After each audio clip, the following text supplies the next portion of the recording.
Dear साथियों, आप सबका बहुत बहुत स्वागत है आपके अपने प्यारे से YouTube चैनल गणेश आई वर्ल्ड में। और मैं हूं आपके साथ राहुल सर।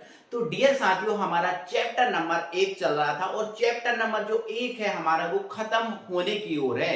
मतलब खत्म होने की ओर है। कुछ ही वीडियो, एक जैसे ये वीडियो चल रही है अपनी, इसके बाद एक आध वीडियो और आएगी और ये हमारा चैप्टर फिनिश हो जाएगा। फिर अपन सेकंड नंबर चैप्टर स्टार्ट करेंगे। तो इस चैप्टर में जो बेटा हमारा फर्स्ट चैप्टर है, इसमें हम पहुंच गए थे आज आदर्श और अनादर्श बूलियन पे। मतलब हमें आइडियल और नॉन आइडियल सॉल्यूशन पढ़ना है। मतलब आदर्श पढ़ना है फिर अनादर्श पढ़ना है, ठीक है ना। तो भाई जो भी चैनल पे नए हो वो चैनल को सब्सक्राइब कर लेना। वीडियो अच्छा लगे भाई तो जरूर से यार वीडियो को लाइक करना है ना भाई, बेईमानी बिल्कुल नहीं करना है, जरूर से वीडियो को लाइक करना है। और फिर आपको ज्यादा से ज्यादा अपने भाई को ना, मतलब मुझे सपोर्ट भी करना है, ठीक है ना। तो आइए वीडियो को स्टार्ट करते हैं। तो भाई सबसे पहले हम कौन सा सॉल्यूशन देखेंगे? आदर्श विलयन, मतलब आइडियल सॉल्यूशन। तो आप अपनी कॉपी में जो है ना हेडिंग डाल लीजिए आदर्श विलयन, जिसको इंग्लिश में हम क्या बोलते हैं? Ideal solution. भाई आदर्श, अब देखो व्यक्ति, जैसे मान के चलो अगर हम व्यक्तियों की बात करें, जैसे हमारे और तुम्हारे जो व्यक्ति हैं इनकी बात करें, तो भाई व्यक्ति कितने टाइप के होते हैं? एक खराब व्यक्ति होता है और एक अच्छा व्यक्ति होता है। ये तो आप जानते ही होंगे, ये तो आप अच्छे से जानते हो कि भाई ये खराब है यार, ये बहुत अच्छा व्यक्ति है, ये बहुत अच्छा बच्चा है और ये खराब बच्चा है। तो आप कहते हो ना ये अच्छा है ये खराब है। तो इसी टाइप से बेटा जो विलयन है, विलयन में दो टाइप के विलयन बन गए, एक आदर्श बन गया और एक अनादर्श विलयन, अनादर्श बन गया। अच्छा अच्छा, ये बताओ अच्छा बच्चा आप किसे कहते हो? जो यार नियम पे चले, धर्म पे चले, किसी की बात को माने, वो अच्छा है। और जो किसी की बात ना माने, किसी की सुने ना, वो क्या है? अच्छा नहीं है आपकी नजरों में। आप यही कहते हो ना, अच्छा कौन होता है? जो नियम से चले, सबकी बात माने, उसे आप अच्छा कह देते हो। और जो नियम से ना चले, किसी की बात ना माने, आप क्या कह देते हो? अरे यार ये तो बहुत गंदा लड़का है, कह देते हो ना। तो ऐसे ही बेटा जो है ना विलयन है, ये है ना आदर्श और अनादर्श विलयन है, ऐसे ही है। आदर्श वो होता है जो नियम को पालन करे, नियम के अनुसार चले। अब किसके नियम के अनुसार? तो आपने एक नियम पढ़ा होगा जिसका नाम है बेटा ये राउल्ट नियम। तो आप हमें सिर्फ इतना बता दीजिए कि ये जो राउल्ट नियम है वो क्या होता है। तो आप बोलोगे सर राउल्ट जो नियम है, राउल्ट नियम में हमने ये सीखा था कि जो विलायक का बास दाब होता है वो विलायक के मूल प्रभाज के कैसा होता है? समानुपाती होता है। या फिर अगर विलय के लिए अप्लाई करें अगर हम, तो जो विलय का बास दाब होता है वो विलय के मूल प्रभाज के कैसा होता है? समानुपाती होता है। बोलो हमने पढ़ा था कि नहीं? और जब हमने इसका फाइनल सूत्र निकाला था इससे, तो क्या निकला था? पी ए बराबर P naught A dot X A. बोलो आप निकला था कि नहीं निकला? तो आप बोलोगे हाँ सर ये निकला था फॉर्मूला। और अगर यही फॉर्मूला हम इससे निकालते तो ये निकलता पी बी बराबर P naught B dot X B, ये निकलता। तो ये बेटा कौन सा नियम है? राउल्ट नियम है। तो कौन सा नियम है ये? राउल्ट नियम। ध्यान रखना, राउल्ट नियम में जो विलायक का बासदाब होता है वो विलायक के मूल प्रभाज के कैसा होता है? समानुपाती। मतलब बासदाब मूल प्रभाज के समानुपाती होता है। राउल्ट नियम में हमने ये बातें देख ली थी, ये बातें हमने समझ ली थी। बोलो कि नहीं समझी? जिसने राउल्ट नियम नहीं देखा वो वीडियो के डिस्क्रिप्शन में हमने राउल्ट नियम का लिंक दिया है, आप जाकर देख लो। हमें ये नहीं पढ़ना, हमें पढ़ना है आइडियल सॉल्यूशन, आदर्श विलयन। अब आदर्श विलयन क्या होता है सर? ये क्या होता है जरा समझाइएगा। तो भाई हमने ये देखा कि आदर्श विलयन, हमने बोला आदर्श एक अच्छा विलयन है जो नियमों के अनुसार चलता है, नियमों का पालन करता है। तो कौन से नियम का? राउल्ट नियम का। तो बेटा जो आदर्श विलयन है एक ऐसा विलयन होता है जो सभी तापों पे, जितने ताप हो, चाहे कम ताप हो चाहे अधिक ताप हो, चाहे जो सांद्रता हो, चाहे कम सांद्रता हो चाहे अधिक सांद्रता हो। तो राउल्ट नियम मेरे डियर साथियों आदर्श विलयन मेरे डियर साथियों एक ऐसा विलयन होता है जो सभी तापों पर और सभी सांद्रताओं पर राउल्ट नियम का पालन करता है। ऐसा विलयन जो सभी तापों और सभी सांद्रताओं पर राउल्ट नियम का पालन करता है, उसे हम आदर्श विलयन कहते हैं। आपको लिखा हुआ दिख रहा होगा, आदर्श विलयन कहते हैं। और मेरे डियर साथियों जब आदर्श विलयन बनता है ना, जब आदर्श विलयन हम बनाते हैं ना, तो इसके बनने में एंथैल्पी और आयतन में कोई परिवर्तन नहीं होता। अच्छा सर ये पॉइंट समझ में नहीं आया, ये थोड़ा जचा नहीं, तो टेंशन मत लो भाई। आदर्श विलयन में हमने देखो ये समझ गया ना राहुल नियम, ठीक है। अब आगे इन चीजों को आप अच्छे समझना, ये चीजें आई अभी आपको थोड़ा सा दिमाग आपका कंफ्यूज कर देंगे, इस टाइप से आपको मैं समझाऊंगा। तो अभी तो ये समझ लिया, अभी हमें ये समझना है कि इसके बनने में एंथैल्पी और आयतन में कोई परिवर्तन नहीं होता। तो पहले आयतन समझो, क्या समझो बेटा, आयतन। आयतन तो आयतन तो जानते ही हो, घेरा गया स्थान आयतन होता है, ठीक है। जब ये आदर्श विलयन बनता है ना तो इनके एंथैल्पी और आयतन में कोई परिवर्तन नहीं होता। जैसे यहाँ पर सुनो, जैसे मेरे पास बेटा ये एक पात्र है और मेरे पास एक पात्र और ये है, मैंने बेटा इस पात्र में केवल और केवल विलायक लिया। क्या लिया, विलायक। और इस विलायक का आयतन कितना है, 200 ml। इसका आयतन कितना है बेटा, 200 ml। इसमें मैंने बेटा विलेय लिया, क्या लिया, विलेय लिया, और इसका आयतन मान लो कितना ml है, 100 ml है। कितना बेटा, 100 ml। जब इस विलायक और इस विलेय को मिलाऊंगा तो मुझे क्या प्राप्त होगा, तो आप बोलोगे सर आपको विलयन प्राप्त होगा। बिल्कुल सही बात है, विलयन प्राप्त हो जाएगा। तो यहां पर देखो आप, यहां पर कुल आयतन कितना है, 200 plus 100 is equal to 300 ml। यहां पर कितना आयतन है, 300 ml। और अगर बेटा 300 ml ही आयतन हमें यहां प्राप्त होता है, 300 ml आयतन है और 300 ml ही आयतन हमें यहां प्राप्त होता है, तो यहां पर आयतन में बताओ कोई परिवर्तन हुआ क्या, हुआ क्या? आप बोलोगे सर नहीं, पहले भी 300 ml था, अब भी 300 ml, आयतन में कोई परिवर्तन नहीं हुआ। तो भाई यही तो कहा कि इसके जब ये बनता है ना तो इसके आयतन में कोई परिवर्तन नहीं होता। जो आयतन प्रारंभ में रहेगा वही आयतन अंत में रहेगा, कोई परिवर्तन नहीं होगा, ठीक है ना। अच्छा और सर क्या, और दूसरा पॉइंट है बेटा एंथैल्पी। बोला है एंथैल्पी में भी कोई परिवर्तन नहीं होगा। एंथैल्पी क्या होती है सर, तो यहां सुनो बेटा, जो एंथैल्पी होती है, ये जो एंथैल्पी है, एंथैल्पी का मतलब क्या होता है, ऊष्मा। एंथैल्पी का मतलब क्या होता है, ऊष्मा। और ऊष्मा तो आप जानते ही हो, गर्माहट। ऊष्मा क्या होती है, गर्माहट, है ना। जैसे मान के चलो कि जैसे ये हम इसमें उंगली लगाएं तो हम ये बता सकते हैं कि गर्म है या ठंडा, या कोई चीज हमने गर्म की है तो हम बता सकते हैं कितनी गर्म है, ज्यादा गर्म है, कम गर्म है ना। तो भाई एंथैल्पी क्या है, ऊष्मा। और ऊष्मा क्या होती है बेटा, तो ऊष्मा क्या होती है, गर्माहट होती है। क्या होती है, गर्माहट होती है। क्लियर है। तो जैसे मान के चलो यहां पर बोला गया एंथैल्पी में कोई परिवर्तन नहीं हुआ। अब थोड़ा एग्जांपल समझना, जैसे ध्यान समझना। अगर बेटा जो जल है हमारे पास, क्या है, जल। अगर जल में मैं शक्कर डाल दूं, जल में बेटा मैं क्या डाल दूं, शक्कर, तो आप बताओ जल में शक्कर डालने पर क्या वो जल गर्म हो रहा है या वो ठंडा हो रहा है? तो आप बोलोगे सर आप जल में शक्कर डालोगे, आप जल में क्या डालोगे, शक्कर डालोगे, है ना, तो जो जल जैसा था पहले वैसे ही रहेगा, ना तो ये ज्यादा गर्म होगा और ना तो ज्यादा और ठंडा होगा। तो मतलब ये जो जल जैसा था वैसे ही रहेगा, इसके ऊष्मा में कोई प्रभाव नहीं पड़ेगा। अब जब ऊष्मा में कोई प्रभाव नहीं पड़ेगा मतलब एंथैल्पी में परिवर्तन नहीं होगा। ऐसे ही बेटा आप जल में नमक डालोगे, जल में क्या डालोगे, नमक डालोगे, तो भी इसकी ऊष्मा में कोई प्रभाव नहीं पड़ेगा। लेकिन आपने जल में वॉशिंग पाउडर निरमा डाल दिया तो आपका जो जल है हल्का सा गर्म सा हो जाएगा। आप अच्छा ऐसा करके देखना, जैसे ही आप जल में वॉशिंग पाउडर या निरमा डालोगे तो जल हल्का सा गर्म हो जाएगा, और जल गर्म हो गया मतलब एंथैल्पी क्या हो गई, बढ़ गई। एंथैल्पी क्या हो गई, बढ़ गई, है ना। मतलब यहां पर एंथैल्पी में परिवर्तन हुआ है। ऐसे ही बेटा जल में आप ग्लूकोज डालोगे तो जल जो है वो ठंडा हो जाएगा, मतलब उसकी भी एंथैल्पी में क्या हो जाएगा, परिवर्तन हो जाएगा। तो मतलब ये इसमें एंथैल्पी में परिवर्तन नहीं होता। जो राउल्ट नियम, जो आदर्श विलयन है, आदर्श विलयन जब बनते हैं तो एंथैल्पी में कोई परिवर्तन नहीं होता। मतलब आप जल में शक्कर डालो या जल में नमक डालो, आपके विलयन में कोई प्रभाव नहीं पड़ेगा, इसकी ऊष्मा में कोई प्रभाव ना तो कम होगी ना कम ज्यादा होगी।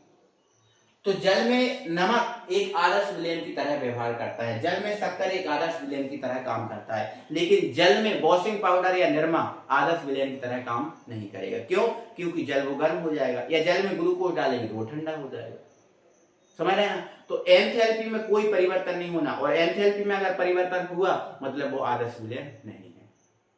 समझ रहे ना। तो आदर्श विलयन की तरह बिहेव करना चाहिए। कैसा बेटा? आदर्श विलयन की तरह क्या करना चाहिए? बिहेव करना चाहिए। तो ये पॉइंट हम समझ गए, कोई परेशानी नहीं है, कोई दिक्कत नहीं है। अब बेटा जो आदर्श विलयन है इसकी कुछ विशेषताएं हैं, ठीक है ना। तो यहां पर मैं डाल दे रहा हूं हेडिंग विशेषताएं। क्या बेटा? विशेषताएं। कौन से विलयन की? आदर्श विलयन की। देखो तो आदर्श विलयन की बेटा विशेषता नंबर 1 ये है कि जो पीए है मतलब विलायक का दाब, पीए क्या होता है? विलायक का दाब, समझ चुके ना। जो पीए है वो हमेशा P naught A dot X A के बराबर होता है। जो पीए है वो P naught A dot X A के बराबर होता है। मतलब जो विलायक का वास्तव है, पीए का वास्तव है, विलायक का वास्तव है ना।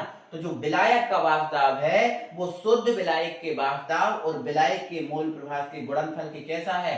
बराबर। अगर ये आदर्श है तो ऐसा ही संबंध आना चाहिए उसमें। दूसरा बेटा ये है, अब जैसे विलायक के लिए है ऐसा विलय के लिए भी कर सकते हो कि जो पीबी है मतलब जो विलय का वास्तव है वो शुद्ध विलय के वास्तव और विलय के मूल प्रभाव के गुणनफल के कैसा आना चाहिए? बराबर आना चाहिए। ये सारी चीजें आप सीख गए हो बेटा। पी ए क्या है, पीबी क्या है, ये नोट क्यों लगाते हैं, ये सब सीखते। नोट शुद्धता के लिए लगाते हैं ना, ये शुद्ध विलायक के वास्तव को प्रदर्शित कर रहा है और ये नोट शुद्ध विलय के वास्तव को प्रदर्शित कर रहा है ना। तो ये इसकी शर्तें होना चाहिए। अगर आप क्रम से वीडियो देख रहे हो, मैंने प्लेलिस्ट बना के रख दी बेटा, आप प्लेलिस्ट में जाओ और क्रम से देखो एक एक चीज, 100% समझ में आएगा। क्योंकि हमने टारगेट ऐसा वैसा नहीं लिया बेटा, हमने टारगेट जो है ना 95 प्लस का लिया है टारगेट। तो आपको क्रम से देखना है, क्रम से अच्छे से पढ़ना है, ठीक है ना। चलो दूसरा पॉइंट। अब देखो तीसरा पॉइंट आपको क्वेश्चन में मिल जाएगा। क्वेश्चन में क्या मिल जाएगा? क्वेश्चन में देखो उसने बोला है ना, जिस आंसर लिखा ना आदर्श विलयन की परिभाषा, इसमें क्या लिखा? आयतन में कोई परिवर्तन नहीं होता। मतलब जो आयतन है, परिवर्तन को डेल बताते हैं और आयतन को भी से, तो डेल एच मिक्सिंग। अब मिक्सिंग क्यों लिया? मतलब विलय और विलायक को मिलाओगे ना, इसलिए मिक्सिंग लिया। तो जो एंथैल्पी परिवर्तन है वो क्या आएगा? 0। मतलब आयतन में परिवर्तन कोई नहीं होगा। मैंने बोला ना ऐसा विलयन चाहिए जिसमें आयतन में कोई परिवर्तन न। अगर ऐसा होता कि 200 और 100 को मिलाते और यहाँ आयतन 300 ना मिलकर कितना आ जाता? 400। आयतन में क्या हो गया? परिवर्तन। तो ये आदर्श नहीं हो सकता। आयतन में परिवर्तन होगा तो आदर्श नहीं हो सकता। आयतन में परिवर्तन नहीं होना चाहिए। जो आयतन पहला होना है वही बाद में आएगा तो ही वो आदर्श का काम करेगा। जैसे पहले आयतन 300 था, बाद में भी 300 ही आ रहा है तो ये आदर्श का। तो del H mixing is equal to D लो, मतलब आयतन में कोई परिवर्तन नहीं होता। चौथी परिभाषा ये है, अभी देखी थी देखो, एंथैल्पी में कोई परिवर्तन नहीं होता। तो डेल एच मिक्सिंग मतलब जो विलय और विलायक को मिक्स करोगे ना, विलय और विलायक को क्या करोगे? मिक्स, और क्या बनाओगे? विलयन। तो उस विलयन की एंथैल्पी में कोई परिवर्तन नहीं होना चाहिए। तो ठीक है, तो del H mixing is equal to 0। ये आदर्श विलयन की क्या हुई? विशेषताएं हैं। आदर्श विलयन की बेटा क्या हुई? ये विशेषताएं हुई। तो देखो आदर्श समझ गए, अनादर्श समझ गए या नहीं समझे? समझ गए ना, ठीक है। तो अब आगे मेरा बेटा आगे एक चीज और समझो, ठीक है। एक यहां पर इसको मिटा दे रहे हैं, आगे एक आप जो चीज समझना है वो और समझ लो आप अच्छे से, कोई परेशानी नहीं है, कोई दिक्कत नहीं, ठीक है ना। अब यहाँ देखो बेटा, थोड़ी सी मेरी बात, एक एक्स्ट्रा बात बता रहा हूँ बेटा, मैं आपको थोड़ा ऐसा भी पढ़ा रहा हूँ कि आपको जैसे बाद में कॉम्पिटिटिव एग्जाम देते हो तो उसमें भी थोड़ा काम आए, ऐसा नहीं कि हवा में निकल जाए, ठीक है। तो बेटा जो आदर्श विलयन बनने के कारण क्या होता है? आदर्श विलयन बनने के कारण, आदर्श विलयन बनने के कारण क्या होता है वो आपको थोड़ा ध्यान समझना। अगर बेटा आदर्श विलयन बन रहा है तो क्या होगा वो देखो। आप पहले इधर बताओ बेटा, आपको ये पता होगा विलयन में कितने घटक होते हैं सर? 2 होते हैं। एक होता है विलायक और दूसरा क्या होता है बेटा? विलय। आपको ये तो पता है विलयन में कितने घटक होते हैं? 2। एक होता है विलायक और एक होता है विलय। आपको पता है, मैंने आपको समझा दिया था, विलायक को किससे व्यक्त करते हैं? ए से, और विलय को हम किससे व्यक्त करते हैं? बी से। तो विलयन को किससे व्यक्त करेंगे? तो ए बी से। ए बी जो है वो क्या होगा? विलयन होगा। ए बी क्या होगा? विलयन। और आपको पता है आदर्श विलयन पढ़ रहा है तो एक विलयन ही तो पढ़ रहा है। आदर्श विलयन पढ़ रहा है तो एक क्या पढ़ रहा है? विलयन ही तो पढ़ रहा है कि नहीं पढ़ रहा है?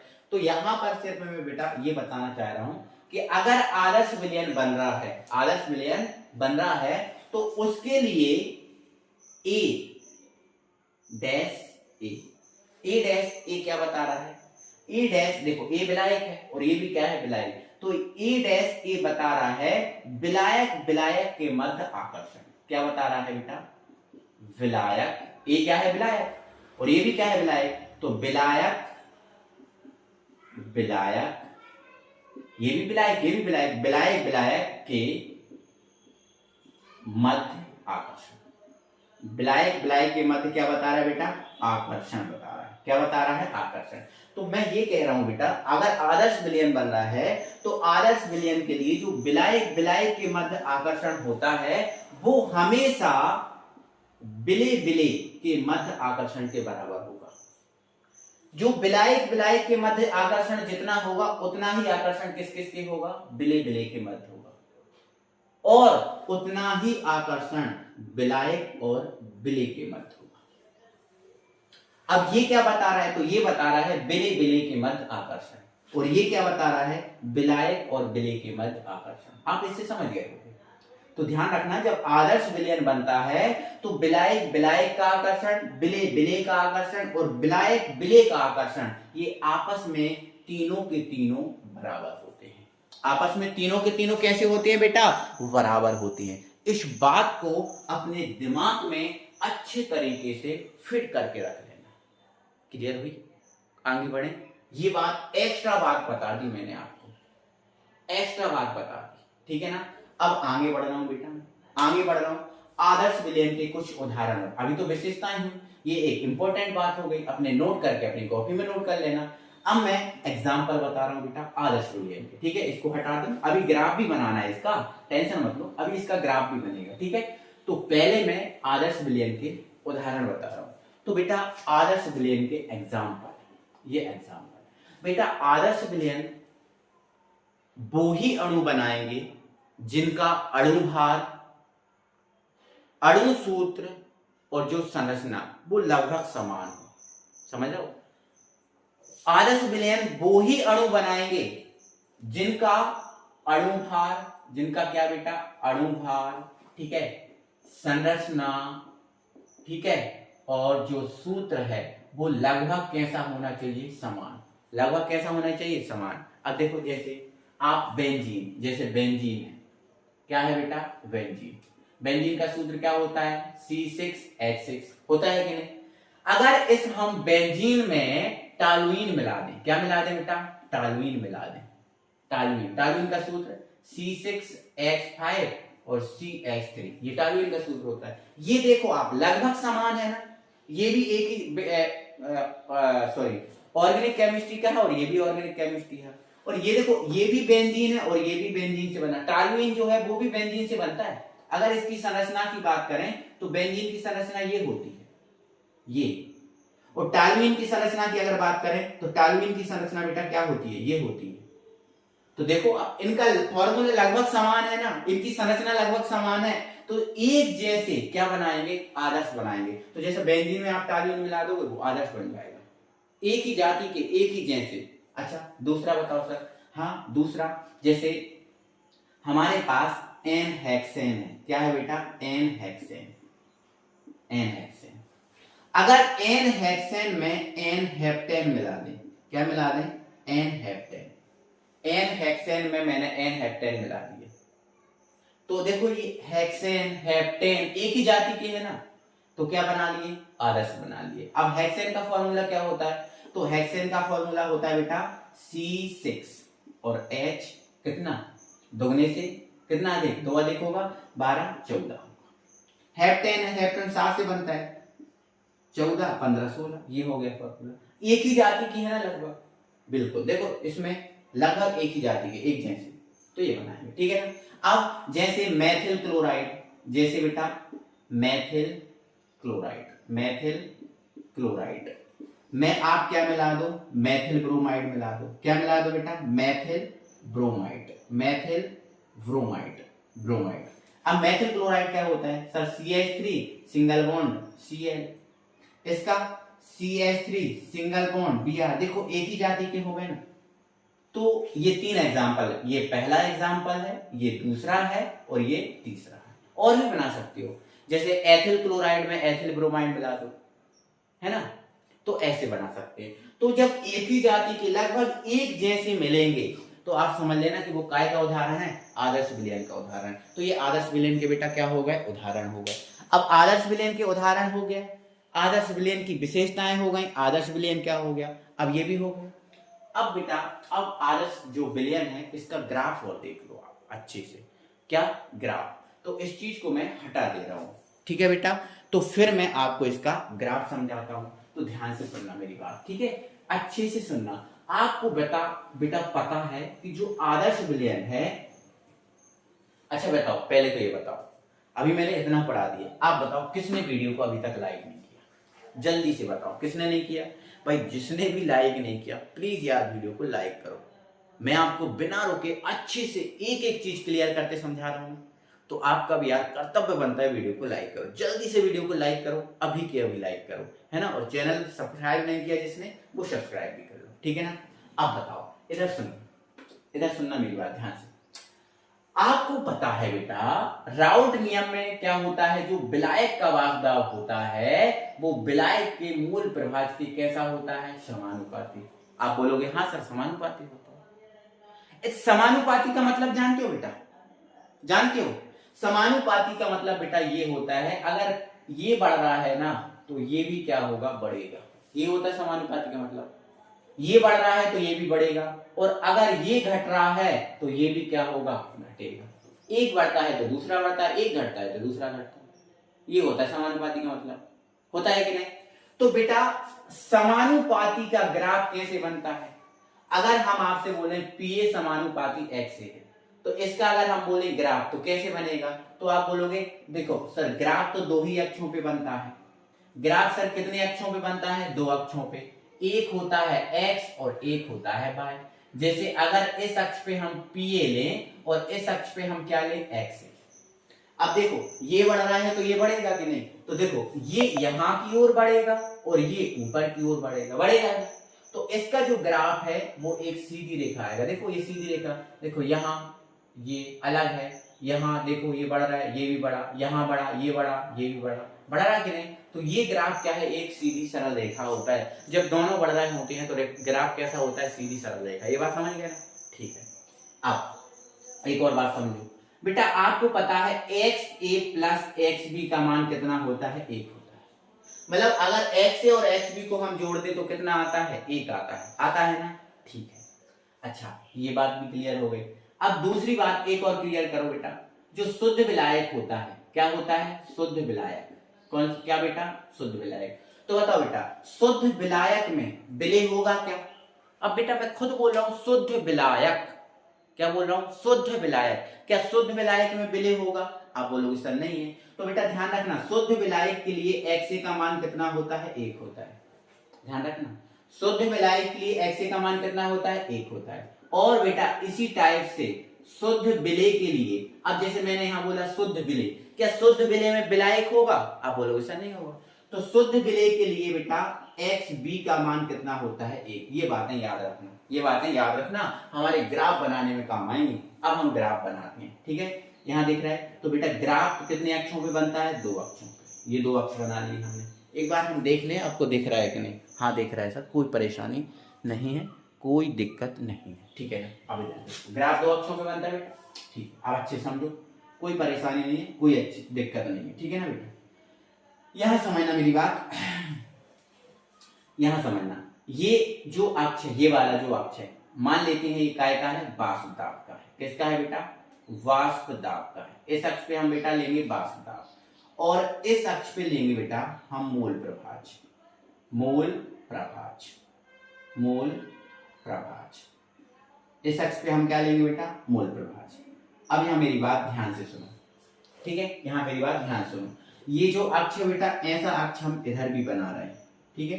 अभी समझ में आ जाएगा क्यों बना रहे हैं, ठीक है। ये बना लिया, समझना अच्छे से बेटा। मान लेते हैं यहां पर जो XA है, यहां पर जो XA है, यहां देखो ये लाइन मोल प्रभाज की है ना, है कि नहीं।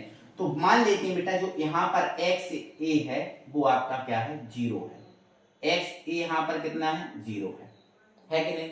और जैसे जैसे यहाँ पर जो विलायक के मूल प्रभाव है, काय के मूल प्रभाव है, विलायक के।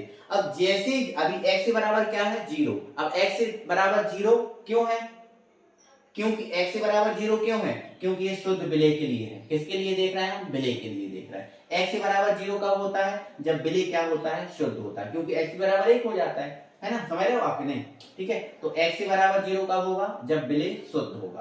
तो देखो अगर हम इसमें विलायक मिलाएंगे तो जैसे जैसे हम विलायक मिलाते जाएंगे और एक कंडीशन ऐसी हो जाएगी कि जो विलायक है वो आपका शुद्ध हो जाएगा। तो मान लेते हैं जैसे जैसे हम यहां से यहां गए तो x से बराबर कितना आ गया, 1। और आपको पता है x या xb का मान 1 से ज्यादा नहीं हो सकता, 1 से ज्यादा नहीं हो सकता, ठीक है।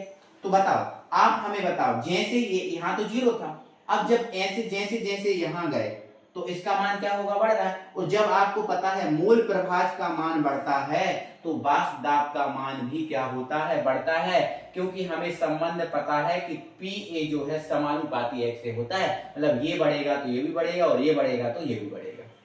तो x बराबर 0 से हम कहां गए, x बराबर 1 पर, मतलब यहाँ मान बढ़ रहा है। तो जब ये मान बढ़ेगा तो ये जो ग्राफ है कुछ ऐसा नहीं आएगा, बोलो कुछ ऐसा नहीं आएगा। अब बोलोगे हाँ सर ऐसा ही आएगा, ऐसा ही आएगा सर, कोई परेशानी नहीं, ऐसा ही आएगा, अच्छी बात है। अब बेटा यहां पर ध्यान सुनना, मान लेता हूं, अब आगे की बात कर रहा हूं, मान लेता हूं यहां पर, अभी देखो इसका ग्राफ तो ये आ गया। अब आगे बेटा मैं क्या मान रहा हूं, यहां x से बराबर कितना है, 1 है। अब जब x से बराबर 1 है तो x भी बराबर यहां पर कितना होगा, आप बोलोगे सर 0 होगा, आप बोलोगे सर क्या होगा, 0 होगा।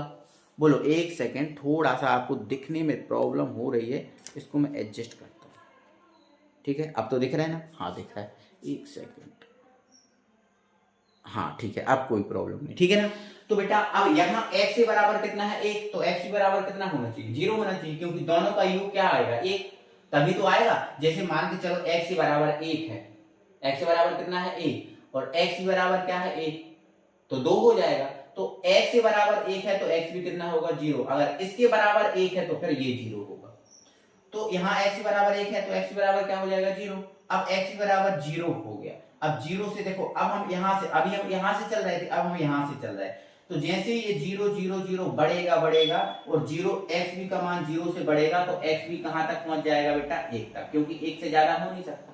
तो x से बराबर 0 है तो x भी बराबर कितना होगा, 1 होगा। तो अब हम यहाँ से चल रहे, तो जैसे जैसे हम यहाँ से जाएंगे तो ये मान क्या होगा, बढ़ता जाएगा, ये बढ़ गया।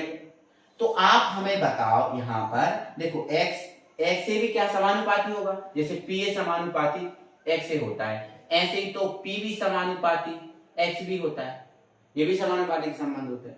तो जैसे जैसे हम यहाँ से यहाँ की ओर जाएंगे, 0 से 1 की ओर जाएंगे तो एक मान बढ़ता जाएगा, तो इसके लिए ग्राफ ये आ गया। अब यहाँ ध्यान रखना, ये जो ग्राफ था, ये जो ग्राफ लाइन थी वो किसके लिए थी, इसके लिए, मतलब इसके लिए नियम क्या बनता है, Pa बराबर P0A.x। विलायक के लिए अगर हम इसको सॉल्व करते हैं तो राउट नियम यही आता है कि नहीं आता। और जैसे जैसे यहाँ की ओर जाएंगे, है ना, जैसे जैसे यहाँ की ओर जाएंगे तो जो अभी ये x से बराबर 0 क्यों है, क्योंकि इसमें विलय मिला होगा, क्या मिला होगा, विलय। और जैसे जैसे हम यहाँ आ गए तो x से बराबर कितना आ गया, 1, और जब x से बराबर 1 आ गया मतलब ये कौन सा विलायक बन गया, शुद्ध विलायक। और शुद्ध मतलब यहाँ जो ये जो वाष्प दाब, ये वाली लाइन, ये पॉइंट जो है, ये किसके वाष्प दाब को प्रदर्शित कर रहा है, ये यहाँ पर x से बराबर कितना है, 1, मतलब ये शुद्ध विलायक के वाष्प दाब को प्रदर्शित कर रहा है, ठीक है। और जैसे जैसे हम यहाँ गए तो ये आपकी विलय के लिए गए थे ना, ये ऐसा हम किसके लिए गए थे, विलय के लिए गए थे ना, तो ये आपके शुद्ध विलय को प्रदर्शित कर रहा है, तो ये आपके P0 होगा, P0 क्या होगा, B होगा। और ये वाली लाइन किसके लिए है, विलय के लिए। तो अगर हम इससे राउट नियम निकालेंगे तो इससे राउट नियम ये निकलता है और इससे राउट नियम ये निकलता है। तो ये जो लाइन है किसकी है, इसके लिए है, बी वाले के लिए है। तो ये हो जाएगा PB बराबर P0 B.xb। बोलो क्लियर है कि नहीं, ठीक है ना। अब यहां देखना, ये विलेय है और ये क्या है, विलायक। अगर हम इन दोनों को मिला दें, इन दोनों को मिला दें, तो ये विलेय और ये विलायक मिलकर क्या बना देंगे, विलयन बना देंगे।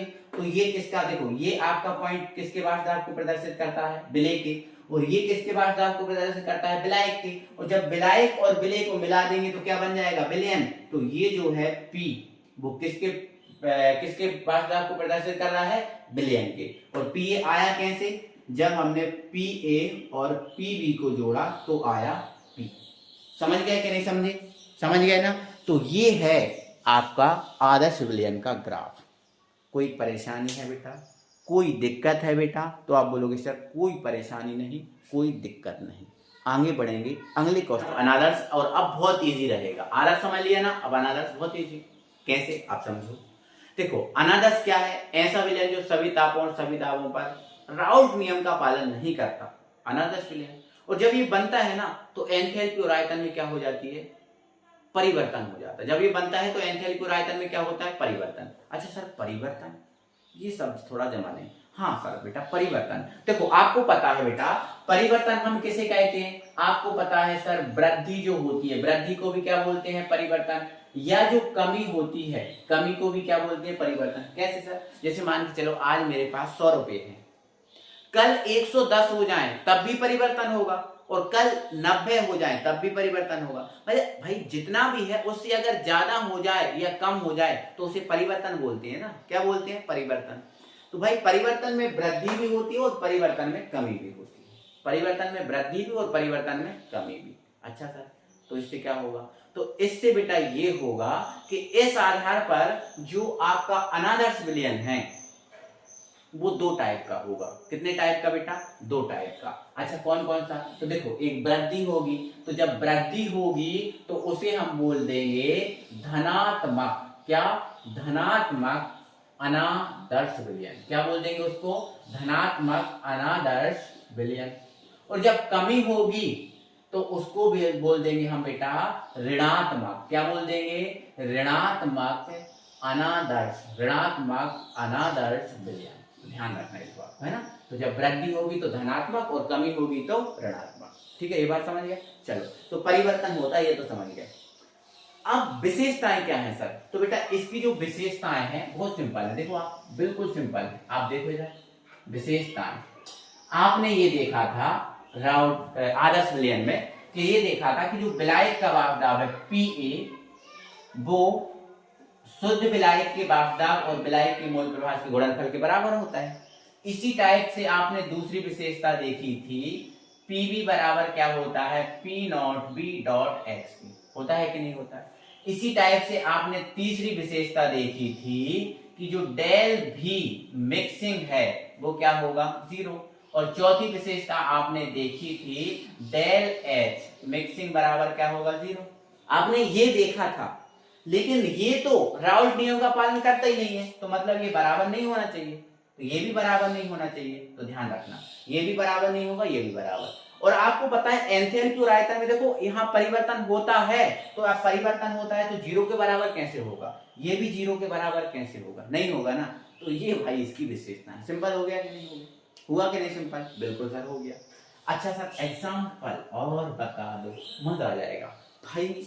एग्जाम्पल तो यहाँ इजी है, कोई परेशानी नहीं है, एग्जाम्पल इजी है। सर कैसे इजी बताओ, तो बेटा आपको क्या करना है, जो भी आपने आदर्श लिया था, आदर्श का एक कोई उठा लो। हमने आदर्श का एक बेंजीन उठा लिया, तो अब सर ये अनादर्श कैसे बन जाएगा, तो भाई आपको कुछ नहीं करना है, एक ऑर्गेनिक कंपाउंड में, ये ऑर्गेनिक है ना, कार्बन वाले है ना, अगर इसमें आप क्या मिला दोगे, अम्ल मिला दोगे, तो हम जैसे मान के चलो हमने सल्फ्यूरिक अम्ल मिला दिया H2SO4, तो ये अनादर्श बन जाएगा। अब जब ये बनेगा तो एंथैल्पी में परिवर्तन होगा और आयतन में भी परिवर्तन होगा। ऐसे इसमें मिला दो, जैसे दूसरा अम्ल मिला दो CH3COOH मिला दो, या फिर इसमें मिला दो H2SO4 मिला दो, तो जब ये मिला दोगे तो क्या बन जाएंगे बेटा, ये अनादर्श बन जाएंगे। क्या बन जाएंगे, अनादर्श बन जाएंगे। तो ध्यान रखना ये अनादर्श के एग्जाम्पल, ठीक है। जब कोई ऑर्गेनिक कंपाउंड में कोई अम्ल मिला देते हैं तो क्या बन जाता है, अनादर्श बन जाता है। अच्छा एक एग्जाम्पल और लिखा रहा हूं। अच्छा बेटा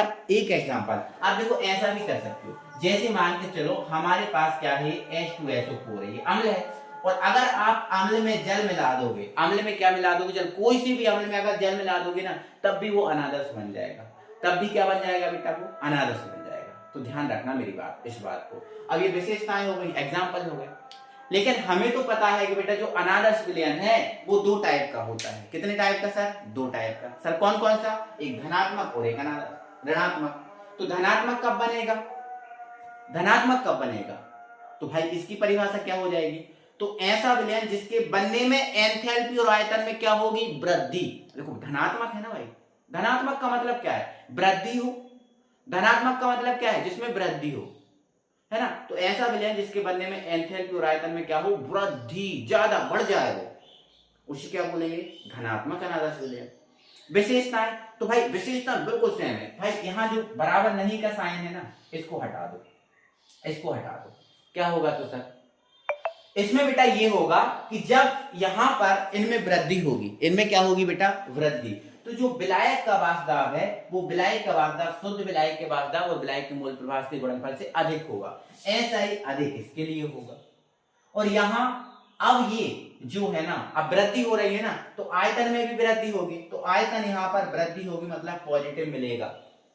अब एंथैल्पी में वृद्धि होगी मतलब ये भी क्या मिलेगा आपको, पॉजिटिव। बस असर उदाहरण, तो उदाहरण बेटा ये है, जो पहले तीन एग्जाम्पल हैं, ये पहले तीन एग्जाम्पल धनात्मक की हैं। मतलब आप बेंजीन में एसिड मिलाओगे, मतलब ऑर्गेनिक में अगर कोई अम्ल मिलाओगे तो एंथैल्पी और आयतन में वृद्धि होगी, बढ़ेगा ही, तो ये धनात्मक अनादर्श के एग्जाम्पल है बेटा। धनात्मक अनादर्श का ग्राफ भी आता है। तो आप बताओ ये काय का ग्राफ है, बोलो ये काय का ग्राफ है, तो आप बोलोगे सर ये तो आदर्श विलयन का ग्राफ बना हुआ है।